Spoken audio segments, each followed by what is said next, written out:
Bonjour tout le monde, je souhaitais faire un hors-série sur l'installation de Starlink. Alors je vais pas apprendre grand chose de plus à toutes les vidéos qu'il y a déjà eu sur YouTube, mais moi ce que je souhaitais faire c'était de m'exprimer sur Starlink avec le retour maintenant, parce que je l'ai utilisé pendant le tour de l'Atlantique, pendant ma transat.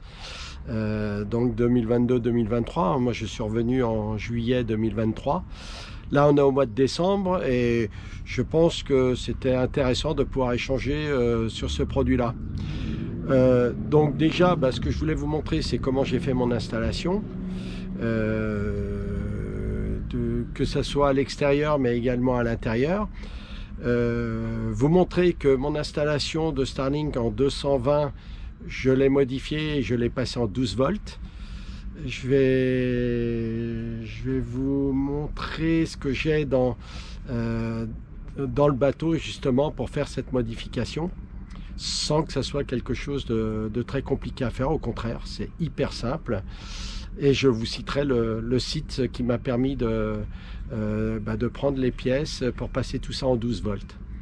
Alors déjà au niveau de l'installation extérieure, j'avais préparé moi le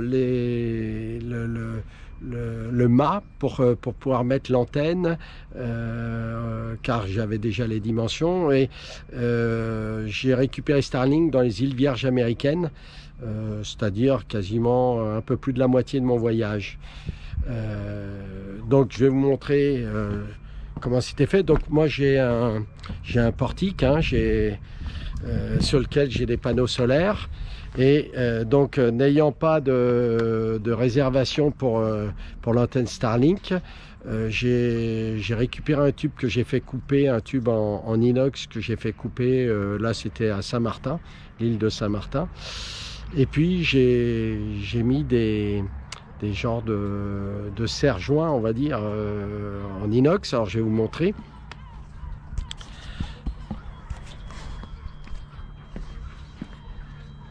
Voilà donc le fameux tube. Voilà, on a l'antenne Starlink que j'ai enfilé dans un tube. J'ai mis une vis ici, voilà, j'ai fait un trou, j'ai mis une vis pour bien le fixer. Voilà.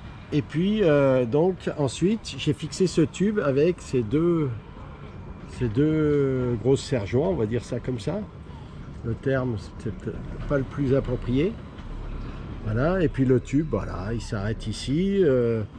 Donc cette fixation, cette installation, je l'ai faite dans les îles Vierges américaines, c'est-à-dire que c'était au mois de mars-avril, et ça n'a absolument pas bougé. Voilà. Donc ensuite, donc bien sûr on a tiré le fameux câble qui est fourni avec l'antenne.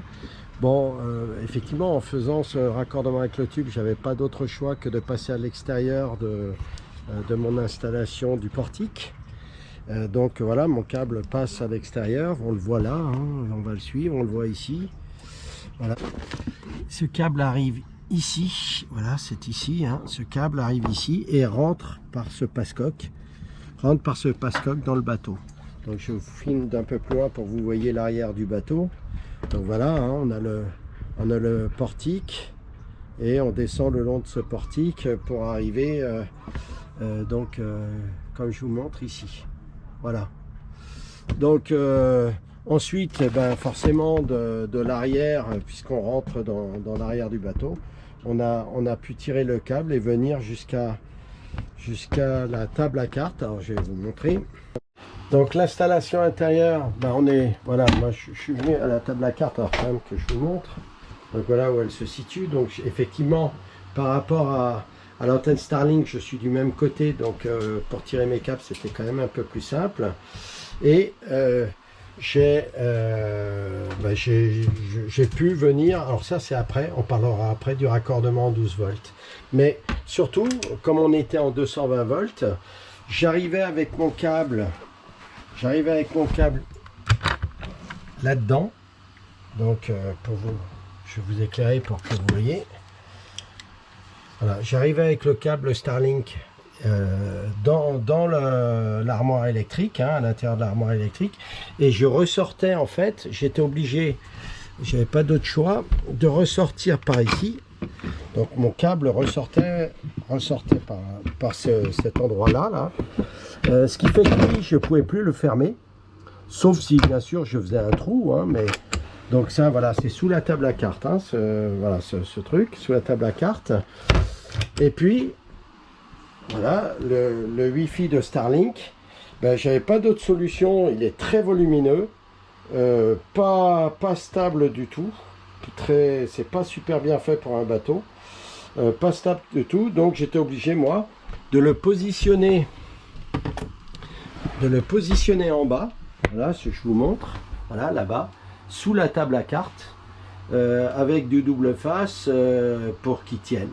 Voilà, l'installation telle que je l'ai faite en 220. Donc j'avais mon câble 220 qui partait bien sûr du routeur Wi-Fi Starlink et qui venait ici sur ma prise ici. Donc j'avais un câble qui passait et qui venait jusque là. Donc ça, cette installation, je l'ai gardée en fait jusqu'au retour à Port-Camargue. Et là, en cherchant sur un site, parce que ça m'allait pas du tout, je trouvais que c'était dommage, on arrivait à cacher tous les câbles et de venir jusqu'à la table à cartes, mais je trouvais ça vraiment dommage de laisser ce truc en 220 en plus. 220 sur un bateau, si on peut passer en 12 volts ou en 24 volts, faut vraiment, pour moi, c'est une priorité. Donc j'ai pu trouver un site qui s'appelle Star Wi-Fi. Et grâce à ce site, j'ai pu passer mon installation en 12 volts. Donc concrètement, comment ça s'est passé? Ben, il faut supprimer bien sûr le routeur Starlink, hein, et vous le supprimez. Donc ce fameux gros machin qui n'est pas pratique du tout. On supprime le routeur Starlink, pardon, et on utilise son propre routeur. Donc moi j'avais déjà un routeur puisque j'avais déjà internet avec des puces, hein, donc j'avais Bouygues, j'avais Free.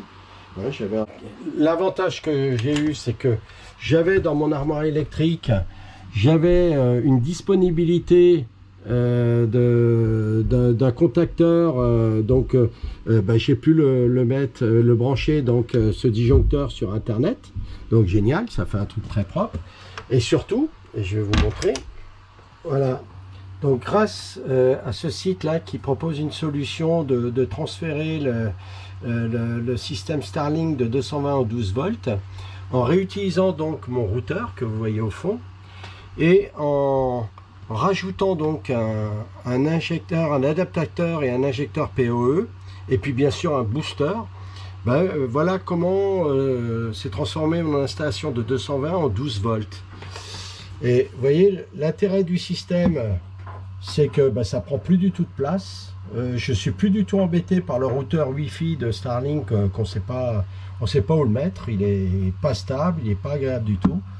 Et vous voyez que le système est très simple, c'est pas compliqué du tout en termes de câblage. On voit bien hein, comment c'est fait. C'est hyper simple, la notice d'emploi est très explicite du site, et vous avez que il y a juste à ramener un câble 12 volts et puis au booster, et après tout le reste se fait par des branchements du booster sur le PoE, et puis bien sûr de câbler votre routeur bien sûr.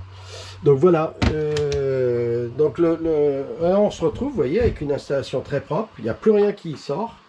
Le 12 volts d'internet, je le coupe donc sur mon tableau électrique comme je vous ai montré. Voilà, ce qui fait qu'il y a une installation vraiment propre, où il n'y a rien qui dépasse, et pour ça je trouvais que c'était très bien par rapport à Starlink.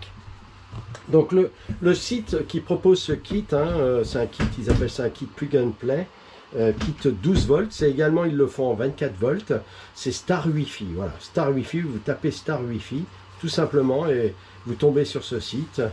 Le coût de ce kit, c'est 270 €, Donc ça consiste à vous livrer un booster, un adaptateur, un injecteur, un fusible, porte-fusible également. Et puis donc la notice qui vous explique tout ça, ça se fait très très facilement. Il n'y a pas besoin d'être un grand bricoleur pour faire ça. Aucun problème. Ce que j'ai apprécié aussi sur ce site, c'est qu'il y a une très bonne assistance. Vous avez un doute, notamment par rapport à votre routeur. Alors, le site propose un routeur qui est super bien fait, qui est en 12 volts pour le coup, et qui est super bien fait, très simple, mais qui est très très puissant en termes de Wi-Fi.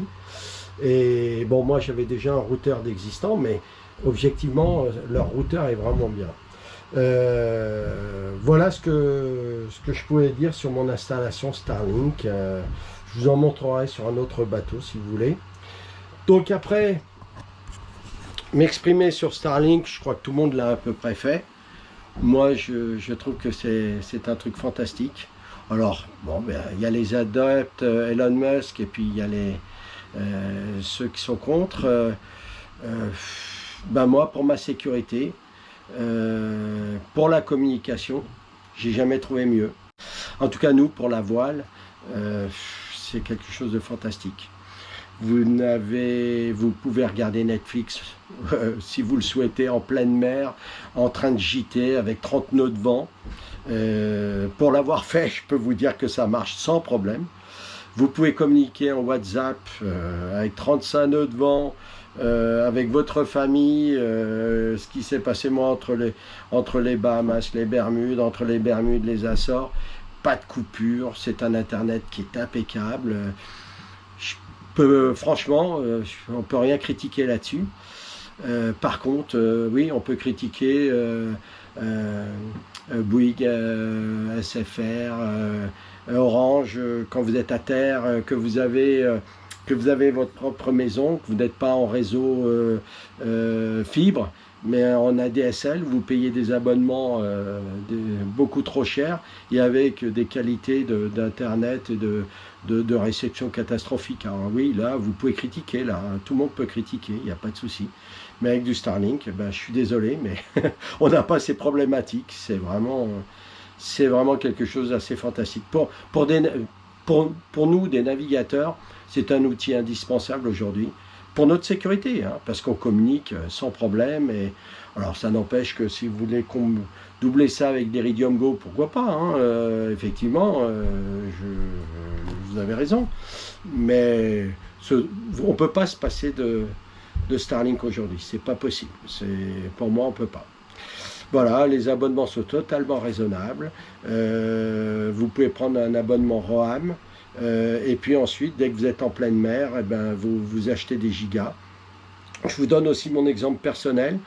En partant des Bahamas, entre les Bahamas et les Bermudes, forcément, il a fallu que je prenne des gigas. Après, il a fallu que je prenne des gigas entre les Bermudes et les Açores. Après, il a fallu que je prenne des gigas entre les Açores et Gibraltar. Et après, il a fallu que je prenne des gigas entre, on va dire, Gibraltar et puis arriver à Port-Camargue.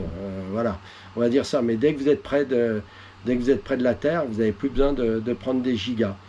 Et en ayant utilisé, mais j'appelais tous les jours en WhatsApp ma famille, on se regardait des séries sur Netflix, enfin, on faisait 3 à 4 téléchargements de Grib qui se faisaient en 2 secondes, franchement, mais c'était un plaisir, ces téléchargements, notamment quand on avait de la dépression ou quand on avait de la pétole. J'en ai eu pour 78 € de facture d'achat de gigas. Donc j'ai pas trouvé ça. Donc on est parti le début mai des Bahamas et on est arrivé début juillet à Port-Camargue. Voilà, 78 € de supplément par rapport à mon abonnement. Franchement, je vois pas pourquoi s'en passer de ce truc-là. Voilà, quand on voit ce qui se passe encore une fois avec nos opérateurs, où dès que vous êtes à l'étranger, c'est plus 100 gigas mais 50 gigas. Et puis si vous avez le malheur d'avoir un dépassement parce que l'opérateur n'a pas fait ce qu'il voulait, je vous dis pas les factures. Donc franchement, pour moi, Starlink, pour l'instant, c'est du zéro défaut. Du reste, pour info, en septembre, j'ai coupé Starlink puisque je quittais le bateau. Je suis revenu là, maintenant en décembre. Je viens de réactionner Starlink, donc j'ai pas eu de facturation pendant 2 mois. Et là, je viens de le réactionner puisque je vais passer peut-être les fêtes sur mon bateau. Voilà ce que j'avais à vous dire sur ce hors-série Starlink. À très bientôt les amis.